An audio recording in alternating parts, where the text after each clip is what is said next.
नमस्कार. TV9 मराठीच्या रोकठोक मराठा या विशेष कार्यक्रमात आपल्या सगळ्यांचं स्वागत.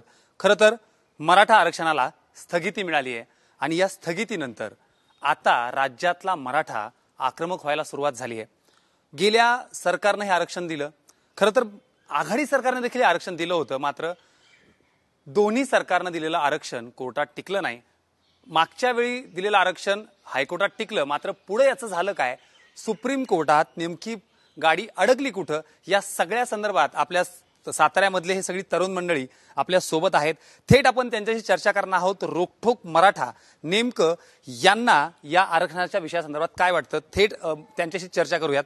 ताई, आरक्षण मिळालं आणि त्यानंतर लगेचच हायकोर्टानं आरक्षण दिलं आणि लगेचच सुप्रीम कोर्टात साधारण वर्षभरात त्यावर स्थगिती येते.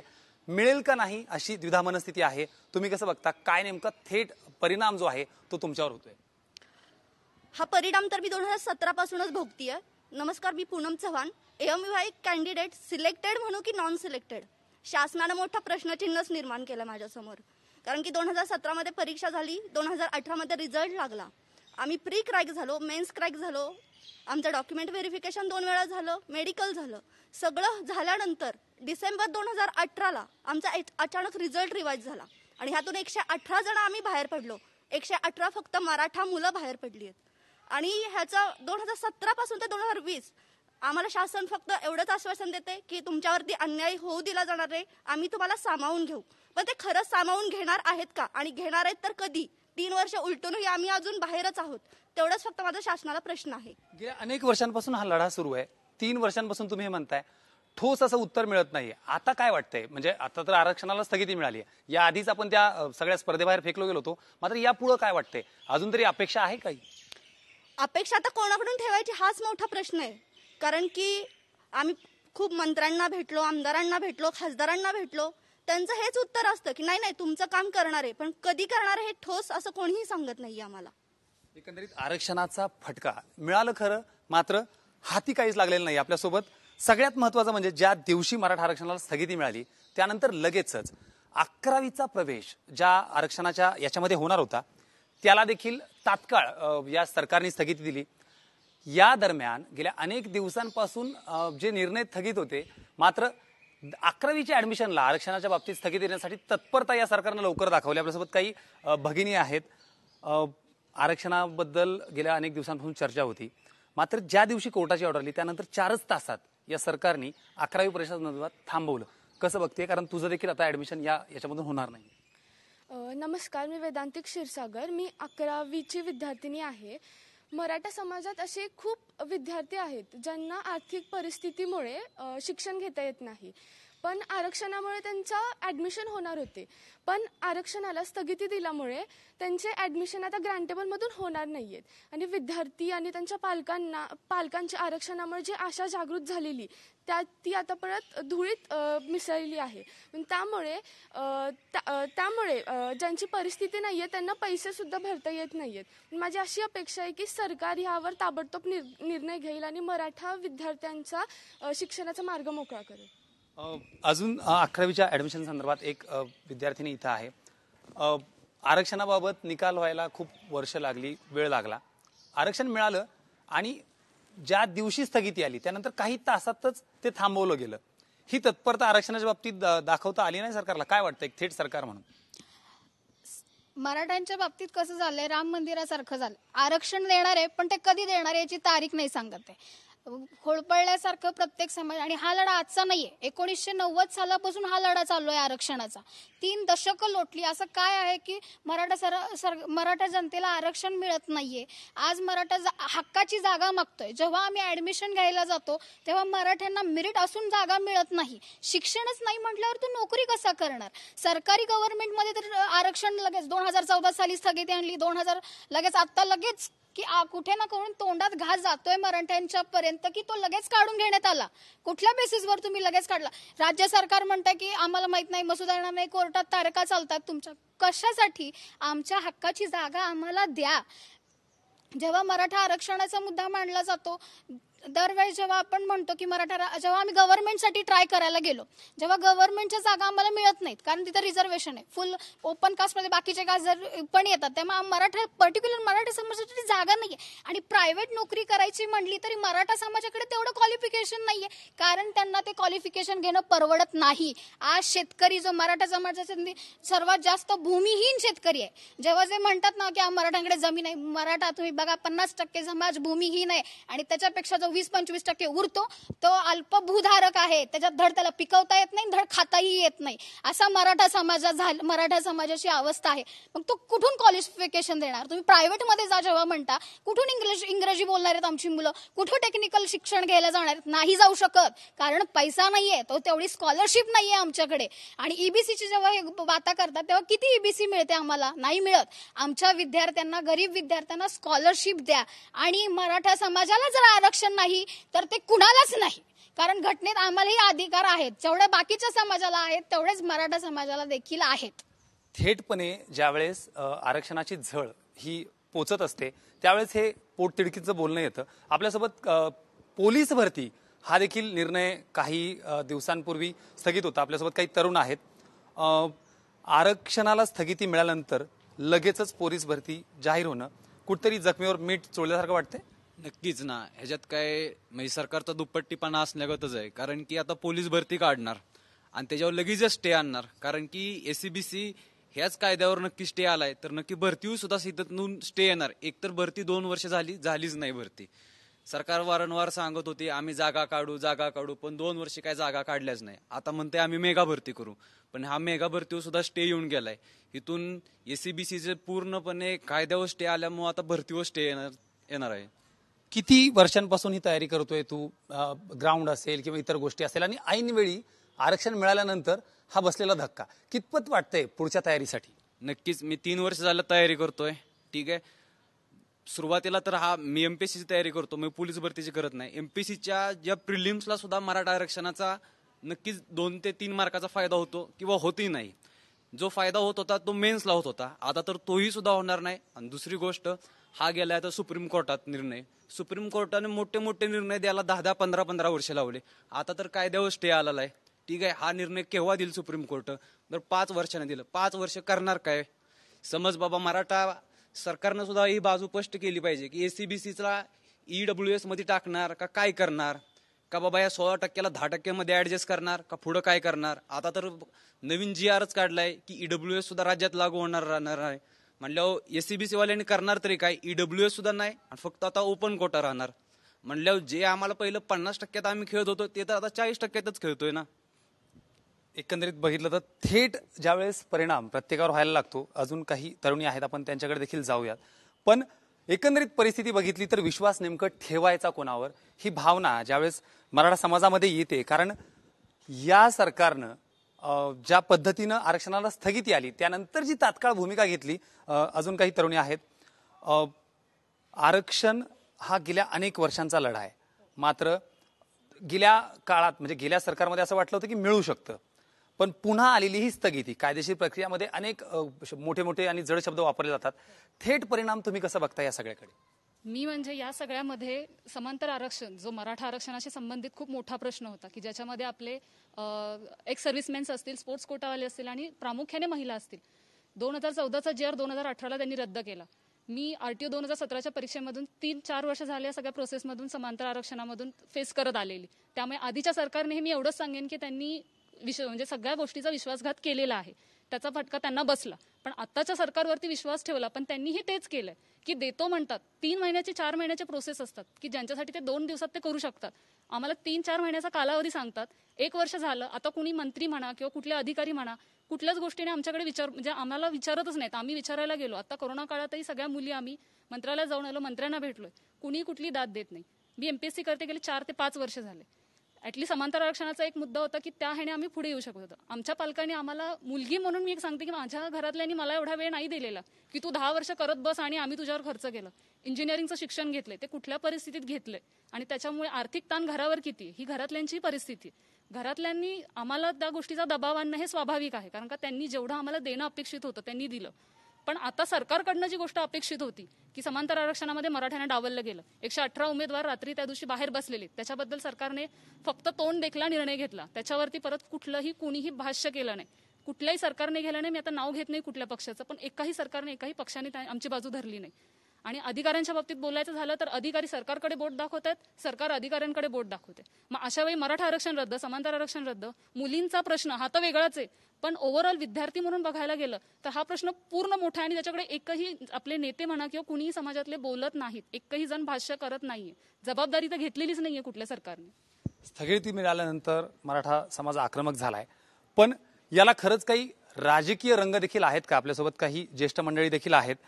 खरं तर राज्यात एक वेगळं सरकार स्थापन झालं, खास करून महाविकास आघाडीचं सरकार, जे की कधी कुणाला शक्य वाटत नव्हतं.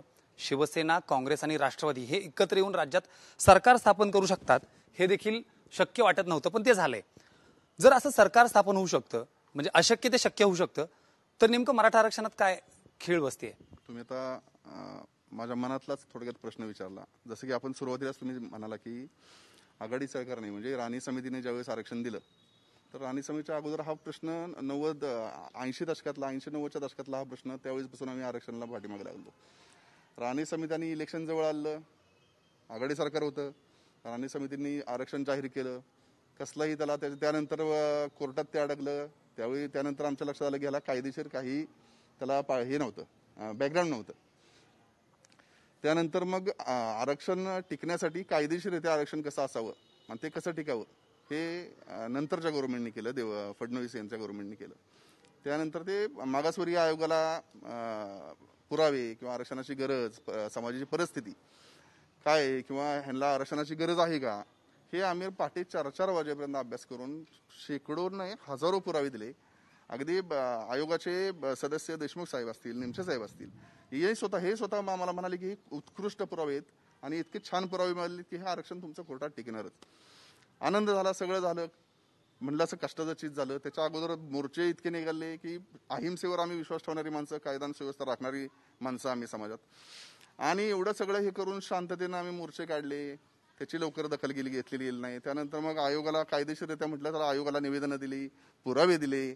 अगदी खूप म्हणजे ब्रिटिशांचं जे रेकॉर्ड आहे ते तिथून सगळे रेकॉर्ड. मोर्चे आणि मी थोडंसं मध्ये थांबवतो. मोर्चे आणि हे ते झाले, लाखोंचे मोर्चे निघाले, शांततेच्या मार्गाने निघाले. मला थेट प्रश्न विचारायचा आहे राजकीय दृष्ट्यानं. सातारा आणि पश्चिम महाराष्ट्र पवारांचं एक वेगळं वलय, राजकीय वलय असेल किंवा सामाजिक वलय या ठिकाणी आहेत. शरद पवारांसारखा एक मातब्बर नेता या सगळ्यामध्ये जर लक्ष त्यांनी घातलं असतं तर कदाचित मराठा आरक्षणाची आजची परिस्थिती वेगळी असती, असं वैयक्तिक तुम्हाला वाटतंय का? वैयक्तिक विचारलं तर 100% वाटतं. पवार साहेबांवर वैयक्तिक माझं खूप प्रेम आहे, पण स्पष्ट सांगतो अगदी की पवार साहेबांचं दुर्लक्ष होतंय. पवार साहेब साधं एखादं स्टेटमेंट पण देत नाहीये समाजाच्या बाजूनी. हे खूप मोठं दुर्दैव आहे. कालच्याच तुमच्या बातम्या मी का बघत होतो की पवार साहेबांनी नेतृत्व करावं का वगैरे असं विचारत होतं. आता एक सर्वसामान्य माणूस म्हटल्यावर मी तिथं विचार करत होतो की पवार साहेब उघड काहीच बोलत नाहीयेत. त्यांना जर नेतृत्व दिलं, स्पष्ट बोलतो जरा, त्यांना जर नेतृत्व दिलं तर काय होईल हाच प्रश्न आम्हालाच पडतोय. काय आता आम्ही सांगू पवार साहेबांबद्दल? अपेक्षा नाही. बघितलं तर अनेक राजकीय चर्चा या दरम्यान होत होत्या. आपल्यासोबत अजून देखील काही स्थानिक नागरिक आहेत. सातारा, सांगली, कोल्हापूर या भागातनं अनेक मायग्रेटेड मराठा, ज्याला आपण स्थलांतरित मराठा म्हणतो, मुंबई पुण्यात आहे. मुंबई उभा करण्यात त्यांचा मोठा वाटा आहे. पण जेव्हा आरक्षणाचा मुद्दा येतो तेव्हा मात्र या सगळ्या याच्यातनं तो बाहेर पडला जातो. तुम्ही कसं बघताय? काय झालंय आता सध्या 45 नंतर, म्हणजे ज्यावेळेस 45 पासून पवार साहेबांनी प्रत्येक पक्षात ते आतापर्यंत सत्तेत आहेत आणि त्यावेळेस त्यांनी सत्तेत असताना प्रत्येक समाजाला आंबेडकरांनी जसं आरक्षण डिक्लेअर केलं, आंबेडकरांनी त्यावेळेस पूर्वीच तुम्हाला घोषणा केली होती की 10 वर्षानंतर सर्व समाजाचे फेर रचना व्हावी आरक्षणामध्ये. मग असं असताना सुद्धा त्यावेळेस मराठा समाजाला डावललं गेलं का, तर त्यावेळेस पाटीलकी होती किंवा प्रत्येकाच्या घरी जमिनी मोठमोठ्या प्रमाणात. आणि आता झालं कसं, त्यांच्या पिढ्या, आमच्या मराठा समाजाच्या पिढ्या 10 पिढ्या झाल्या, प्रत्येकाला गुंट्यावर आलेत. त्यावेळेस मराठा स्ट्रॉंग होता, आता मराठा स्ट्रॉंग नाहीये. आता उलट इतर जातीचे लोक स्ट्रॉंग झाली. प्रत्येक गव्हर्नमेंट ऑफिसमध्ये किंवा कुठेही तुम्ही पाहिली आता क्लास 1 ऑफिसर वगैरे पाहिले तर आमचा समाज तिथे 1% पण दिसत नाही. मात्र इतर जातीची लोक आता त्याच्यामध्ये पेक्षा जास्त. आणि आता झाले काय, नोकऱ्यामध्ये जर आमच्या समाजातला एक रिटायर झाला त्या ऑफिसला जर 10 रिटायर झाली तर तिथं परत आरक्षण लागते. म्हणजे आमच्या समाजाला रिपीट मिळत नाही की तीच जागा परत ओपनला भेटत नाही, तिथं परत आरक्षण होतं. म्हणजे अशा पद्धतीनं आम्हाला जवळजवळ बाहेर काढण्यात आलंय. आणि आता आम्ही जर सर्व जर मिळून आले सरकारांना कसं, आता मला एक सांगा, जिथं पंतप्रधानांपासून अगदी सामान्य नागरिकांपर्यंत शेतकऱ्यांपर्यंत हे सर्व शेतकऱ्या घरातलीच लोक गेलेले आहेत. ह्यांना माहीत नाही का आता की कुणाला आरक्षण द्यायला पाहिजे. आता माझं तर स्पष्ट मत आहे की ह्यांना सर्व नॉलेज आहे. कोर्टांना माहिती आहे, वकिलांना माहिती आहे, सर्व गोष्टी नेत्या लोकांना माहिती आहे, खासदारांना माहिती आहे, आमदार काय करायचं हे सगळ्यांना माहिती आहे. पण राजकीय इच्छाशक्ती नाही. आता झालंय काय की जर सातारा, आता थोडक्यात आता बघा, आता सगळ्या महाराष्ट्राचं लक्ष महाराजांच्याकडे लागणं. तिन्ही महाराजांनी आता पूर्णपणे त्यात उतरायचं ठरवले. आता फक्त महाराष्ट्रातून राज्य घराण्यानेच पुढे यावं आणि राज्य घराण्याकडेच बघितलं तर आता हे होऊ शकतं. कारण की इतर लोक जे आता आम्ही पाहतोय की जे पण आहेत ना, आतून म्हणजे बाहेरून नाही पण आतून ही कुठंतरी आडपाय घालायची कामं चालू आहेत. आणि आमच्या मराठा समाजाला बाजूला ठेवून कसं दूर ठेवून आमच्या लोकांना अजूनही दाबलं जाईल. आणि इतर समाजाची लोक, आमचा त्यांना कधीही विरोध नव्हता, पण आता त्यांना काय वाटतं माहितीये की आम्हाला जर मिळालं तर त्यांचं कमी व्हायचा विषयच येत नाही. तुम्हाला ऑलरेडी मिळालेला आहे. आणि 52% गव्हर्नमेंटला पण माहिती आहे की जर का 52% पुढे जर अजून 25% 30% वाढलं तरी काय फरक पडणार नाही. ओपनमध्ये 50 जरी राहिले असतील तरी 25 ओपन भागू शकतात. पण ओपनमध्ये 50 असून सुद्धा मराठा समाजाला कुठं काय येतात, 1% वर. सगळ्यांना माहिती आहे काय करायचंय, मात्र करणार कोण हा प्रश्न आहे. अजून तरुण काही आपल्या सोबत आहेत. जवळपास 41% मराठा समाज राज्यात आहे. अनेक मुद्दे आहेत, पण ज्यावेळी आरक्षणाची गोष्ट येते त्यावेळेस प्रत्येक जण अंग काढून घेते. तू कसं बघतोय तुझं देखील शिक्षण आणि या आरक्षणाचा एकंदरीत फटका वैयक्तिकरित्या? सर्वप्रथम मी TV9 या वाहिनीचं आपलं आणि आमचे स्थानिक प्रतिनिधी नलावडे साहेब यांचं आभार व्यक्त करतो की आमच्या जीवन मरणाचा प्रश्नाला तुम्ही कुठेतरी फुटे देत आलाय आणि TV9 देत राहील ही अपेक्षा व्यक्त करतो. तुम्ही मागाशी कुणाला तरी विचारलं की स्थगिती मिळाली, इथनं पुढं काय? आधी पण आमची वाटच लागत होती, इथनं पुढं पण वाटच लागेल, ह्याच्या पलीकडे काहीच होणार नाही. आतापर्यंत यांची पिढी गेली, आमची गेली, आता ही पण जाईल, याच्या पलीकडे सुद्धा काय होणार नाही. आता कुठंतरी अध्यादेश वगैरे ते चाललेलं आहे ते काढावा आणि आम्हाला न्याय देण्याचा कुठेतरी प्रयत्न करावा. बाकीचे समाज काय करतायत की कुणीतरी उगाच वेगळं स्टेटमेंट द्यायचं आणि इकडची लोक भडकावायची. मी आज या मराठ्यांच्या राजधानी साताऱ्यातनं सांगतो की साताऱ्यात महाराष्ट्रातला सगळ्यात मोठा मुक्क मोर्चा साताऱ्यात झाला होता. उद्रेक सुद्धा साताऱ्यातनंच होईल आणि ती या सरकारला झेपणार नाही, केंद्रातल्या बी झेपणार नाही, राज्यातल्या बी झेपणार नाही, ही त्यांनी लक्षात घ्यावं. आज तुम्ही जर बघितलं तर आमचे तिन्ही छत्रपती उदयन महाराज, शिवेंद्र महाराज आणि संभाजी महाराज हे तिघही या लढ्यामध्ये फ्रंटनं उतरलेले आहेत. आता आम्ही कुणाच्या बापाला भेटणार नाही, हे सरकारनं लक्षात घ्यावं. रोखोक मराठामध्ये TV9 तर आपण या सगळ्या तरुणांशी संवाद साधतोय. अजून काही महिला देखील आपल्या सोबत आहेत. सध्याची परिस्थिती बघितली तर मराठा समाजातनं महिला म्हणून शिक्षण घेणं असेल किंवा बाहेर पडणं असेल, हे मुळात बऱ्यापैकी या आरक्षणामुळे अडचण ठरते. जे आरक्षण मिळालं होतं त्यामध्ये आता स्थगिती, तुम्ही वैयक्तिक दृष्ट्या कसं बघताय? ऍक्च्युली स्थगिती आल्यापासून खूप प्रॉब्लेम्स होत आहेत. आमच्या मुलांना ऍडमिशन्स मिळत नाहीत. आम्ही 8-8, 10-10 दिवस लाईनमध्ये उभं राहतोय, सगळ्या गोष्टी हँडल करतोय. लास्ट मोमेंटला आणि स्थगिती आणल्यामुळे आमची मुलं अक्षरशः त्यांना नकोसं झाले की एवढ्या लाईनमध्ये उभं राहून एवढा प्रयत्न करून सुद्धा आम्हाला ऍडमिशन्स मिळत नाहीयेत. आमच्या मुलांनी दिवस रात्र अहोरात्र कष्ट करायचे, एवढे चांगले मार्क्स मिळवायचे. फायनली काय होत आहे की त्यांना ऍडमिशन्स मिळत नाहीयेत.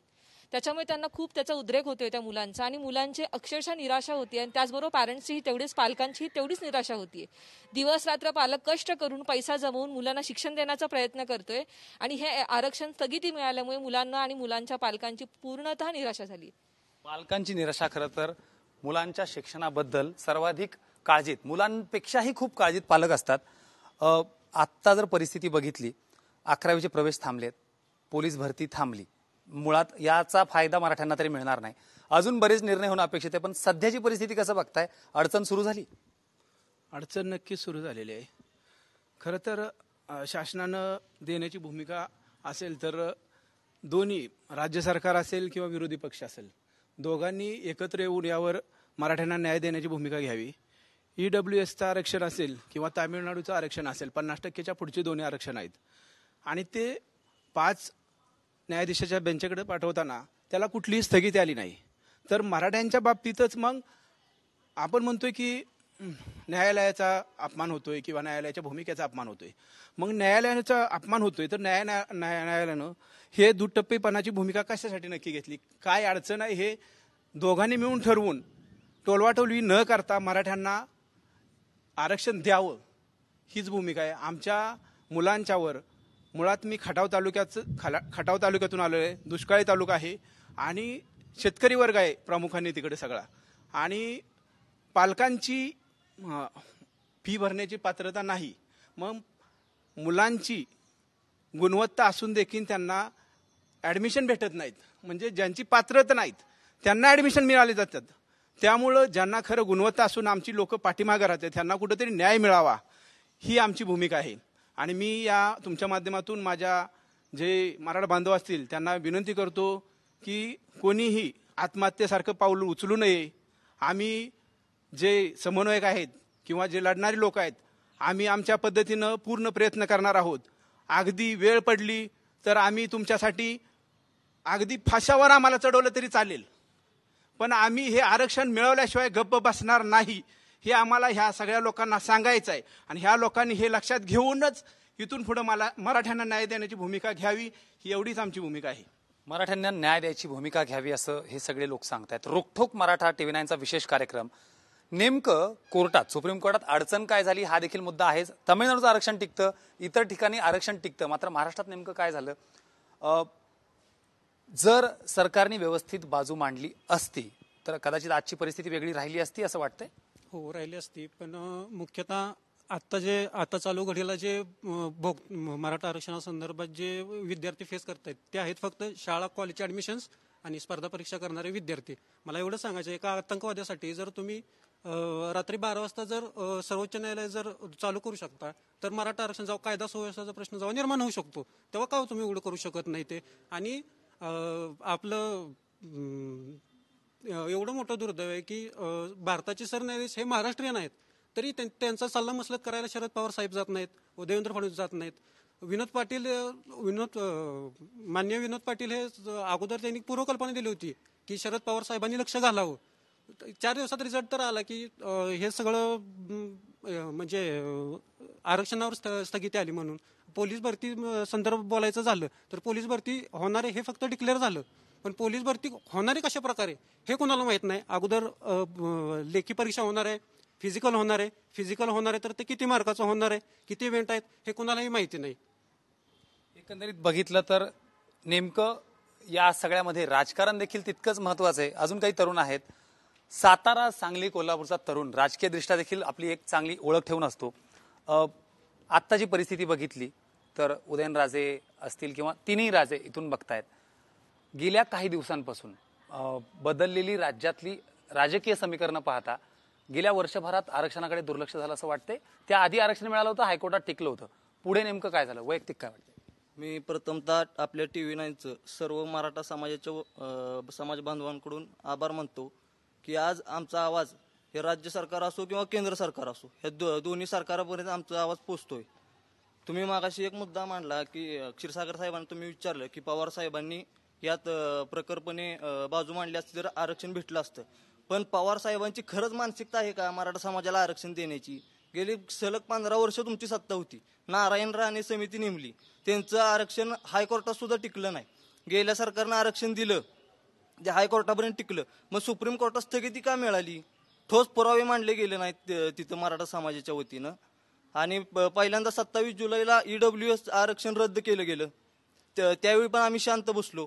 परत आमच्या मूळ आरक्षण 9 सप्टेंबरला रद्द केलं आणि ह्यांनी 12 सप्टेंबरला पोलीस भरती जाहीर केली. मला सांगा, आता पोलीस भरती जाहीर करून त्यात आम्हाला आरक्षण नाही, आम्ही फॉर्म कुठनं भरायचा? आज सगळ्यात जास्त मला वाटतं पोलीस आपल्या ह्याच्यात पोलीस दलात सगळ्यात जास्त मराठा समाजातील मुलं आहेत भरती झालेली. मग त्यांनी आज भरती कुठल्या ह्याच्यावर करायची? आज सरकार म्हणते की तुमचं 13% जागा आम्ही राखीव ठेवू. आता त्या जागा राखीव ठेवून ती परत भरती कधी काढणार? पोरांची वय संपल्यावर काढणार आहे का तुम्ही? तर माझी एवढीच शासनाला विनंती आहे की तुम्ही एकतर अध्यादेश पहिला जी EWSचा म्हणजे आता ही कायदेशीर प्रक्रिया आहे, आता स्थगिती मिळाली आहे सुप्रीम कोर्टात, आपलं खंडपीठात परत आपण हे मुद्दा मांडणार आहे. तोपर्यंत जर का तुम्ही भरती काढली तर EWS मधून तरी तात्पुरतं आरक्षण आम्हाला यातून मिळावं अशी माझी विनंती आहे सरकारला. पोलीस भरतीचं एक वय असतं, त्या दरम्यान भरती व्हावी. सध्याची परिस्थिती बघितली तर भरतीला सुरुवात होणार आहे आणि त्यानंतर लगेचच म्हणजे साधारण 11वीचा मुद्दा असेल, पोलीस भरतीचा मुद्दा असेल, इतर काही मुद्दे असतील. नक्कीच अडचण झाली आहे मराठा समाजाची. मात्र येत्या काळात कशा पद्धतीने याला न्याय द्यायचा प्रयत्न होईल ते देखील आपण बघणार आहोत. आत्ताची परिस्थिती बघितली तर काय अपेक्षा आहे या सरकारकडून? अजूनही काही बदल किंवा अपेक्षा आहेत की बदल होईल काही? नाही, अपेक्षा तर जरूर आहेत की आता जी पोलीस भरती त्यांनी डिक्लेअर केली आहे, परंतु मराठा समाजाला आरक्षण नाही आहे हेही एकदा एका बाजूने डिक्लेअर केलं आहे आणि पोलीस भरती पण डिक्लेअर केली.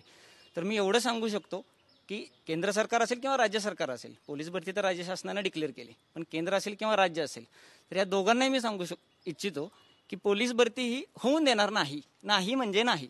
राजधानीतून त्याचा उद्रेक हा 100% होणार. माझं मत असं आहे की साहेब, जर शर्यतीत घोडा मागे राहतोय तर गाढवानंही पुढे जायचं नाही. तुला नाही तर मलाही नाही, ही भूमिका आमची सदर आहे. एकंदरीत बघितलं तर कुठलीही गोष्ट राजकीय इच्छाशक्ती असल्याशिवाय पूर्ण होत नाही. कारण लोकशाही आहे आणि त्या ठिकाणी राजकीय इच्छाशक्ती खूप महत्वाची. आपल्यासोबत काही नागरिक देखील, स्थानिक नागरिक देखील आहेत. मी जसं आत्ता बोललो की एखादी गोष्ट करायची असेल तर त्याला सर्वात आधी लागते ती राजकीय इच्छाशक्ती.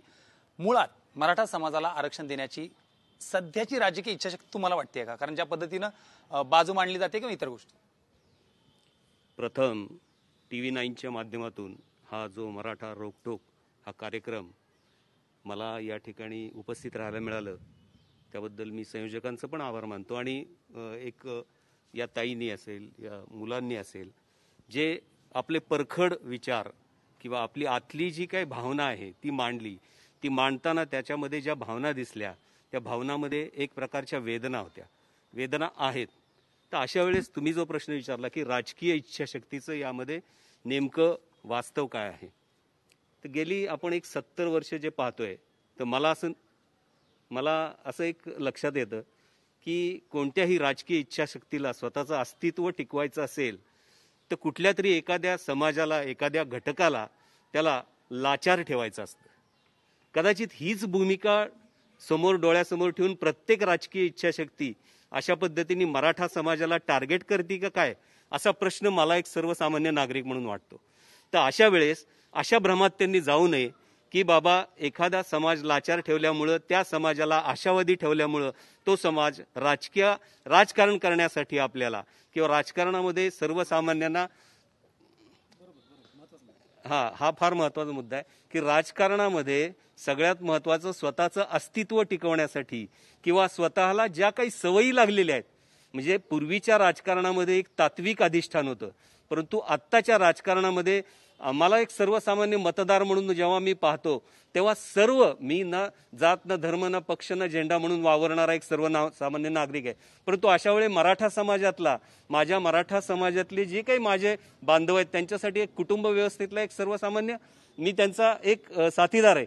तर अशा वेळेस या मराठा समाजातल्या या तरुण मुलांना, मुलींना न्याय मिळण्याच्या उद्देशाने जर आज खऱ्या अर्थाने या ताईंनी जे सांगितलं की जमिनी सुद्धा आता भूमिहीन मराठा झालेला आहे, तुम्ही फक्त राजकारण म्हणून मराठा समाजाच्या आरक्षणाचा विषय चिघळत ठेवू नका, तर मराठा समाजाला योग्य न्याय देण्याच्या उद्देशाने, त्याला म्हणजे थोडक्यात असं झालेलं आहे की तुम्ही समाज व्यवस्थेमध्ये आज सामाजिक बॅकग्राऊंड, मी ECBCच्या माध्यमातून समाजाला तुम्ही एक मागच्या बॅकफूटवर घेऊन तर ऑलरेडी गेलेला आहे, पण आरक्षण न देता सुद्धा तुम्ही आमच्यावर तुम्ही शिक्का मारून टाकलाय की बाबा हा एक मागासलेला समाज म्हणून तुम्ही.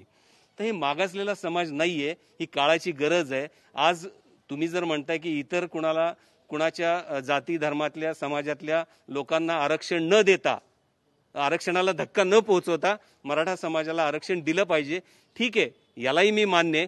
परंतु अशा वेळेस ओपनमध्ये आणि मराठा समाजाच्या आरक्षणामध्ये अशी स्पर्धा निर्माण नाही झाली पाहिजे की मराठाच्या आरक्षणामधलं मेरिट ओपनपेक्षा जास्त असेल. हे सुद्धा चिंतनाचा विषय, हे सुद्धा महत्वाचे विषय आहेत कॉलेज आणि या माध्यमातून. धन्यवाद. मराठा आरक्षण ही सध्याची गरज आहे, तो कुठलाही वाद नाही किंवा इतरांच्या वाट्यात आम्हाला जायचं नाहीये. मी शेवटाकडे येतोय आणि एक महत्वाचा मुद्दा मला काही लोकांना विचारायचा आहे. काल 2-3 दिवसांपूर्वी प्रकाश आंबेडकर असं म्हणाले की मराठ्यांना आरक्षण दिल्यानंतर जे मराठा नेतृत्व आहे त्यांना कुठेतरी ही भीती आहे की काही ठराविक घराण्यांमध्ये जी सत्ता गेलेली आहे त्यांना ही भीती आहे की कदाचित त्यांचं नेतृत्व राहणार नाही. प्रकाश आंबेडकर एक अभ्यासक म्हणून ओळखले जातात. त्यांचं म्हणणं कितपत पटतंय? जसं की यांनी देखील म्हणलंय की राजकारण जर चालू राहिलं, चिघळत ठेवलं तर नेतृत्व कायम राहील मराठ्यांचं. परखड मराठा म्हणून परखड मराठाच्या आपण स्टेजवरून बोलतोय, परखडच बोलणार. प्रकाश आंबेडकर काय म्हणाले किंवा तसं होईल का नाही यापेक्षा मला एकच कळतं की सर्व पक्ष जे आहेत किंवा जे अगदी मराठा समाजातले जे नेते आहेत का नाही यांना सुद्धा फक्त राजकारणच करायचं आहे हे यातून सरळ सरळ दिसत आहे. आरक्षणावर एका दिवसात निर्णय झाले आम्ही बघितलेले आहेत. केंद्र शासनात एक दिवसात निर्णय झाला आहे, समाजाने बघितलेला आहे. आपल्या ह्याच्यात एका दिवसात निर्णय झालेला आहे राज्य शासनाचा. ईडब्ल्यूएसचा निर्णय आता एसएबीसीचं आरक्षण ज्यांना आहे त्यांना ईडब्ल्यूएसचं आरक्षण मिळणार नाही हा निर्णय झाला. आता इतके दिवस मला वाटतं 16 तारखेला मला वाटतं स्टे मिळाला, 16 तारखेला ना, 16 तारखेला स्टे मिळाला. 16 तारखेपासून आता इतके दिवस झाले. हे असा साधा अजून चेहरा काढला नाही की बाबा आता ठीक आहे एससीबीसी आरक्षण नाही तर त्याला ईडब्ल्यूएस म्हणा तुम्हाला, असा कसलाही चेहरा काढला नाही. एमपीएससीचा जो विषय तो सुद्धा काही गव्हर्नमेंट क्लिअर करायला मागे नाही, सगळा गोंधळ सोडतोय. नक्की समाजाने करायचं काय? जे विद्यार्थी आहेत, जे एमपीएससीचे कॅन्डिडेट्स आहेत त्यांनी नक्की काय करायचं? काय गोंधळच आहे सगळा, काय कळायलाच तयार नाही. प्रत्येकाचा गोंधळ आहे. कुणी आरटीओची परीक्षा दिली आहे, कुणी बँकिंग मध्ये परीक्षा दिली आहे, मात्र बऱ्याच दिवसांपासून प्रकरण तसंच थांबलंय. अजून पुन्हा एकदा तरुणाकडे येतोय आपण. काय वाटते, शेवट करतोय आपण, थेट भूमिका काय असणार आहे? पुढचा हा लढा कशा पद्धतीने असेल? थेट माझी भूमिका हीच आहे की महाराष्ट्र राज्याचा महाधिवक्ता हा बेजबाबदार आहे. सगळे याचिकाकर्ते बोंबलून सांगत होते की सरकारचं या विषयात लक्ष नाही. आता आमच्या सातारे सुद्धा 2 याचिकाकर्ते होते, सगळे बोंबलून सांगत होते सरकारचं लक्ष नाही. आणि महाधिवक्ता स्टेटमेंट करतो की मला फडणवीस, मी वाचण्यात आलं माझ्या की फडणवीस मला बाजू मांडून देत नव्हते. आता फडणवीस जर मी कुठल्या पक्षाचा नाही किंवा काय नाही तर आम्ही सगळेजण मराठा म्हणून आलोय. फडणवीस जर बाजू मांडून देत नव्हते तर उच्च न्यायालयात टिकलं कसं? आणि जर फडणवीस जर हे महाविकास आघाडी जेव्हा अस्तित्वात आली मग तुम्ही उद्धव ठाकरेंपेक्षा फडणवीसांचंच ऐकताय का विरोधी पक्षात असताना? हे त्या महाधिवक्त्यांनी एकदा सांगावं का माझ्यावाले की दुसऱ्यावर ढकलायचं हे त्यांनी काय काढू नये आता. आणि उद्रेक हे होईल आता 100%, त्याला फक्त सरकारने सामोरं जायचंय. आणि एक विषय मला महत्वाचा मांडायचा आहे आदरणीय उद्धवसाहेब ठाकरे आणि अजितदादा पवार यांच्याकडे की आता कोरोनाचा जो फेवर आहे आणि मला वाटतं एमपीएससीच्या परीक्षेची काहीतरी तारीख दिलेली आहे. सातारा, सांगली, कोल्हापूर या जिल्ह्यातला सगळ्यात जास्त मराठा तरुण हा एमपीएससीकडे आहे. आता असा विषय झाला की माझ्या घरात कोणतरी पॉझिटिव्ह आहे, मी पॉझिटिव्ह आहे, घराशेजारचा पॉझिटिव्ह आहे, कंटामेंट झोन हे ते. मी अभ्यास कसा करायचा आणि त्या ऑक्टोबरच्या परीक्षेला उतरायचंय कसं? ती परीक्षा पुढे जावावी असं मला वाटतं. आणि पोलीस भरतीचा जिथपर्यंत विषय आदरणीय आमदार श्रीमंत छत्रपतींनी सांगितलंय, शिवेंद्रराजेंनी, की ही भरती कोणत्याही परिस्थितीत आम्ही होऊन देणार नाही आणि आमचं त्या छत्रपतींच्या घराला पूर्णपणे समर्थन आहे मराठा म्हणून. एक शेवटची प्रतिक्रिया फक्त, येता काळ कसा असेल? कारण कोरोनाच्या सगळ्या काळात भरपूर शांत आहे आणि त्यानंतर आरक्षणाला मिळाली स्थगिती. सर, पोलीस भरतीला मी 2019ला फॉर्म भरलेले, तर माझं वय 28 बसत होतं. तर आता ह्यांनी पोलीस भरती डिक्लेअर केली, आता वय काय माझं बसत नाही, तर आम्ही करायचं काय? खूप थेट प्रश्न आहे सरकारला, कारण ही सगळी लोक या ठिकाणी काही ना काही कारणानिमित्त बसले. पालक आहेत, मुलांच्या ऍडमिशन प्रोसेस लढकल्या म्हणून. 11वीचे विद्यार्थी आहेत ज्यांना हक्काचं आरक्षण, हक्काची जागा त्यांची मिळत नाहीये. ज्यांनी आरटीओची परीक्षा दिली आहे, कोणी बँकिंगची परीक्षा दिली आहे, याचबरोबर पोलीस भरतीत गेल्या अनेक वर्षांपासून ग्राउंड पासून ते थेरॉटिकल सगळा अभ्यास करणारी ही सगळी मंडळी आहे. फटका बसतोय ते अर्थातच आरक्षणाचा. कधी मिळतंय, अचानक स्थगिती येते. नेमकं हे आमच्याच बाबतीत का होतंय हा साधा प्रश्न या सगळ्या मराठा समाजाचा आहे. लाखोंचे मोर्चे निघाले, शांतताप्रिय मार्गाने मोर्चे निघाले, यामध्ये काही जणांना आपला जीव देखील गमवावा लागला. मात्र यापुढं अशाच पद्धतीनं मराठा समाज याला हे करेल का हे देखील महत्वाचं आहे. कारण प्रक्षोभ जो आहे तो प्रत्येक ठिकाणी पाहायला मिळतोय. या दरम्यान सरकार आणि सगळ्यात महत्वाचं म्हणजे मराठ्यांना आरक्षण देण्यासाठी राजकीय इच्छाशक्ती यातही पुढे कामाला लागणार आहे का, हा साधा प्रश्न TV9च्या माध्यमातून आम्ही उभा करतोय. TV9 मराठीच्या मराठा रोखोक कार्यक्रमात इथेच थांबूयात. पुन्हा एकदा भेटूयात नवीन शहरात. तुषार सह राहुल झोरी, TV9 मराठी, सातारा.